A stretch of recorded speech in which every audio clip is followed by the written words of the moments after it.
Hello everyone, welcome to doctor couple. So last వీడియోలో మనం పిల్లలకి పళ్ళు ఎప్పుడు వస్తాయి, అవి లేట్ అయితే ఏం చేయాలి, ఎప్పుడు లేట్ అయితే ఏంటి అని తెలుసుకున్నాం కదా. సో ఈ వీడియోలో ఏంటి అని అంటే పళ్ళు వచ్చేసిన తర్వాత టూత్ కేరీస్ రాకుండా ఎలా ప్రివెంట్ చేయాలనేది చూద్దాం. So this is doctor Tejashree, paediatrician. So అసలు టూత్ కేరీస్ ఎలా ఫామ్ అవుతాయి? సో అప్పుడే టూత్ ఫామ్ అయిన చిల్డ్రన్లో ఏంటి అని అంటే ఆ డెంటల్ ఎనామిల్, అంటే ఆ పన్నులో ఉన్న ఎనామిల్ థిన్గా ఉంటుంది. సో నార్మల్గా ఏంటి, మన నోట్లో చాలా బ్యాక్టీరియా ఉంటాయి. మనం పిల్లలు ఏమన్నా షుగరీ ఫుడ్స్ కానీ అలాంటివి ఎక్కువ లాంగ్ స్టాండింగ్గా అలవాటు చేసి షుగరీ ఫుడ్స్ తినడం, అలానే నోట్లో పెట్టుకోవడం చేశారనుకోండి, ఈ యాసిడ్స్ ఉంటాయి కదా మౌత్లో, బ్యాక్టీరియా కొన్ని యాసిడ్స్ ప్రొడ్యూస్ చేస్తుంది కదా, అవి ఆ షుగరీ ఫుడ్స్తో కానీ కార్బోహైడ్రేట్ ఫుడ్తో కానీ రియాక్ట్ అయ్యి కొన్ని యాసిడ్స్ ఫామ్ చేస్తాయి, లైక్ లాక్టిక్ యాసిడ్ లాంటివి ఫామ్ చేసి అవి స్లోగా ఇంకా పిల్లల్లో మోర్ ప్రోన్ అనమాట వాళ్ళు, ఎందుకంటే వాళ్ళ టూత్ ఎనామిల్ థిన్గా ఉంటుంది కాబట్టి ఇవి ఈజీగా డీమినరలైజ్ చేసేస్తాయి. అంటే ఆ టీత్ కాల్షియం అవన్నీ ఉంటాయి కదా, అదంతా స్లోగా తినేస్తూ ఉంటుందన్నమాట.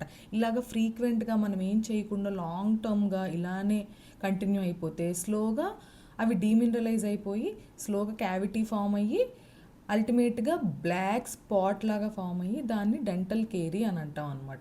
సో 3 years లోపు పిల్లలైతే నైట్ టైమ్ మిల్క్ ఇవ్వడం స్లోగా తగ్గిస్తూ ఉండండి. ఎందుకు నైట్ అని పర్టికులర్గా చెప్తున్నానంటే, నైట్ టైము మనం కంటిన్యూస్గా 8 to 12 hours బేబీ అలానే పడుకొని ఉంటుంది కాబట్టి లాంగ్ లాస్టింగ్గా ఈ రియాక్షన్ జరుగుతూ ఉంటుందన్నమాట. So in case night time కనుక ఏదైనా షుగరీ ఫుడ్ అలా ఇస్తే వెంటనే ఈ పిల్లల్లో 3 years లోపు పిల్లలు ఏంటి అని అంటే వాళ్ళు బయటికి ఊసేలేరు కాబట్టి వెంటనే వాటర్ తాగించడం అలా చేయండి. సో మోర్ దెన్ 3 years చిల్డ్రన్లో ఏంటి అని అంటే మార్నింగ్ ఎలాగైతే బ్రష్ చేపిస్తామో ఈవినింగ్ కూడా బ్రష్ చేయించడం అలవాటు చేయించండి నైట్ టైం పడుకునే ముందు. సో ఏ టూత్పేస్ట్ వాడాలి అని అడుగుతూ ఉంటారు. ఫ్లోరైడ్ ఉన్న టూత్పేస్ట్ వాడమని మేము చెప్తూ ఉంటాం మోస్ట్లీ ఈ డెంటల్ కేరీస్ ఉన్న చిల్డ్రన్లో. ఎందుకు అని అంటే, సో ఇప్పుడు ఆ బ్యాక్టీరియా కాన్స్టాంట్గా ఎనామిల్ని ఎఫెక్ట్ చేసి డీకే చేసి డీమినరలైజ్ చేస్తూ ఉంది కదా. సో ఈ ఫ్లోరైడ్ ఏంటి అని అంటే ఆ డీమినరలైజ్ అవ్వకుండా మళ్ళీ ఎనామిల్ని ప్రొటెక్ట్ చేసి మళ్ళీ రిపేర్ చేయడానికి యూజ్ అవుతుంది. సో అందుకని ఫ్లోరైడ్ ఉన్న టూత్పేస్ట్ వాడమని చెప్తాం. సో ఈ సింపుల్ టిప్స్ ఫాలో అవడం వల్ల మనం మన పిల్లల్లో డెంటల్ కేరీస్ రాకుండా ప్రివెంట్ చేయగలుగుతాం. So for more such medical content, please like, share and subscribe to doctor couple.